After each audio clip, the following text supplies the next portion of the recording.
Halo semuanya, Assalamualaikum warahmatullahi wabarakatuh. Perkenalkan, nama saya Desti Arasa Putri dari Universitas Bina Sarana Informatika dari Fakultas Ekonomi dan Bisnis. Di sini saya akan menjelaskan mengenai penerapan fungsi linier dalam menentukan keseimbangan pasar.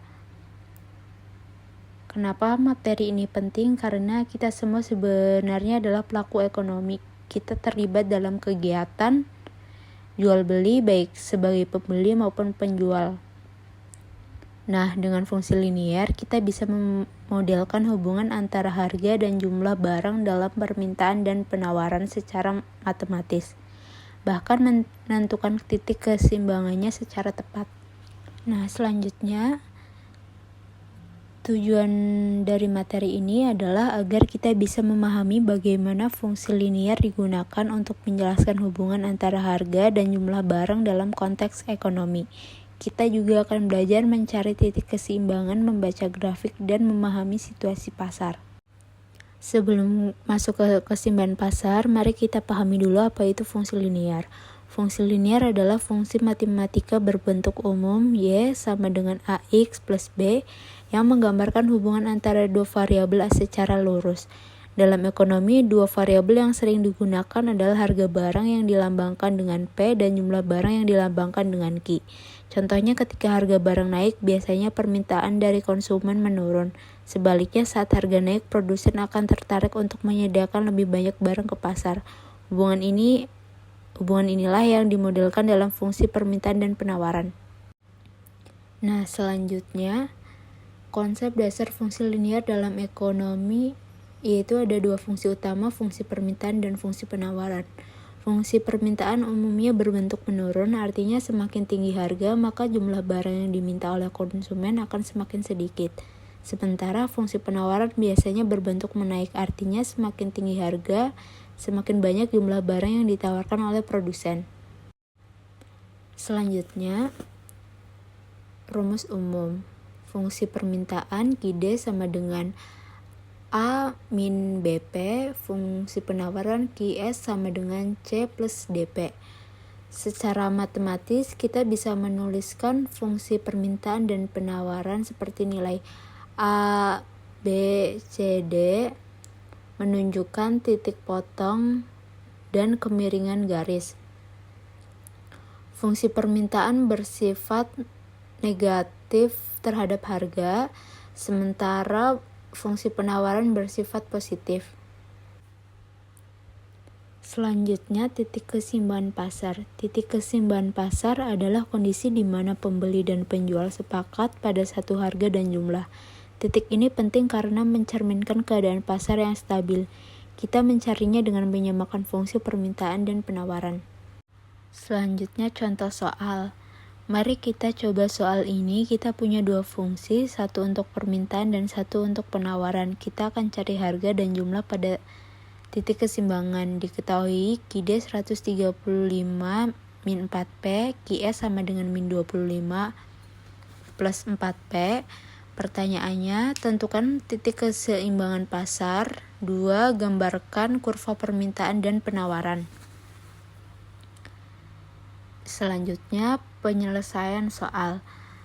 Langkah pertama, kita samakan kedua fungsi. Setelah itu, kita pindahkan semua variabel ke sisi yang sama seperti persamaan linier.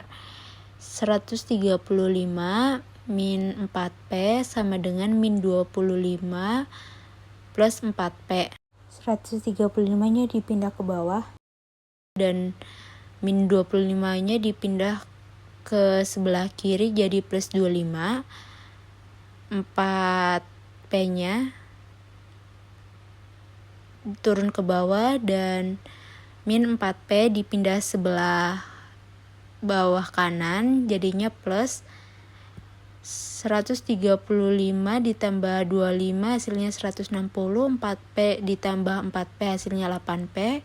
Di sini P-nya 160 dibagi 8 hasilnya 20.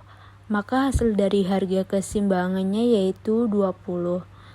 Lalu kita masukkan ke salah satu fungsi. Di sini saya memakai fungsi permintaan untuk mendapatkan jumlah barangnya. 135 dikurangi 4P. 135 dikurangi 4. Nah, tadi P-nya udah ketemu ya, yaitu 20. Kita masukkan P-nya 20. 4 kali 20 hasilnya 80. 135 dikurangi 80 sama dengan 55. Jadi titik keseimbangannya adalah 55 unit barang pada harga 20.000. Selanjutnya, grafik kurva permintaan penawaran. Grafik ini menggambarkan kedua fungsi tersebut. Kurva permintaan menurun dari kiri atas ke kanan bawah. Kurva penawaran menanjak dari kiri bawah ke kanan atas. Titik potong keduanya adalah titik keseimbangan pasar. Nah, selanjutnya, contoh soal kedua diketahui QD sama dengan 100 dikurangi 5P, QS sama dengan 20 ditambah 3P, tentukan titik keseimbangannya.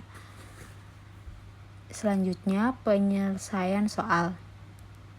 Masih dengan cara yang sama seperti tadi, QD sama 100 dikurangi 5P sama dengan 20 ditambah 3P. Nah, 100-nya turun ke bawah.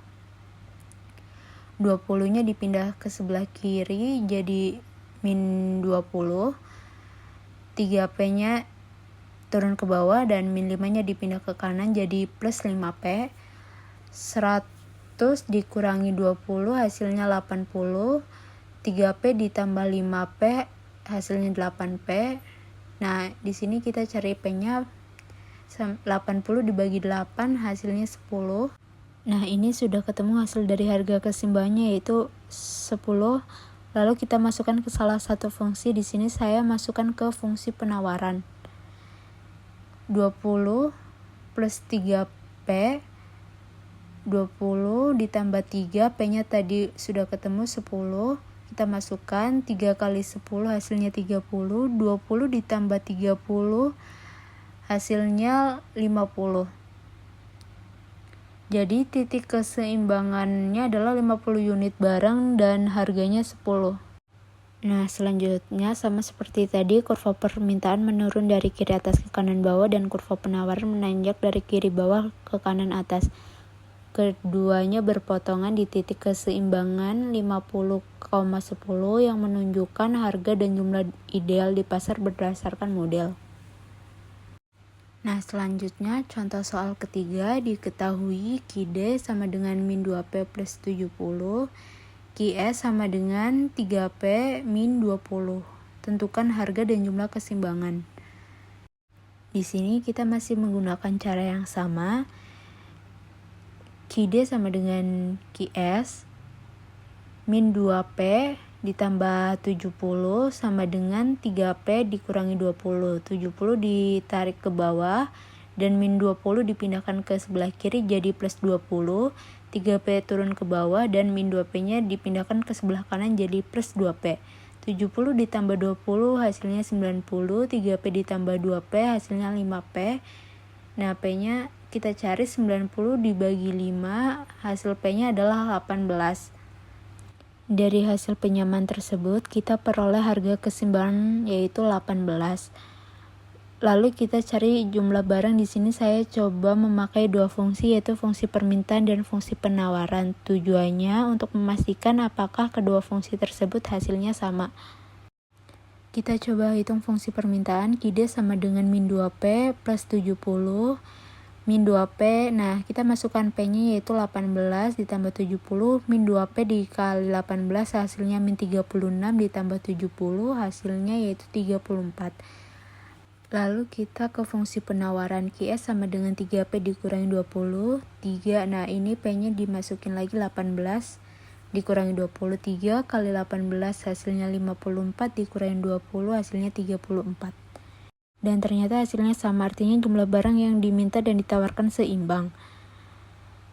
Dari materi ini, kita bisa simpulkan bahwa fungsi linier sangat berguna untuk melihat bagaimana harga dan jumlah barang saling mempengaruhi di pasar. Dengan memahaminya, kita bisa mengambil keputusan ekonomi yang lebih bijak. Sekian dari presentasi saya, terima kasih.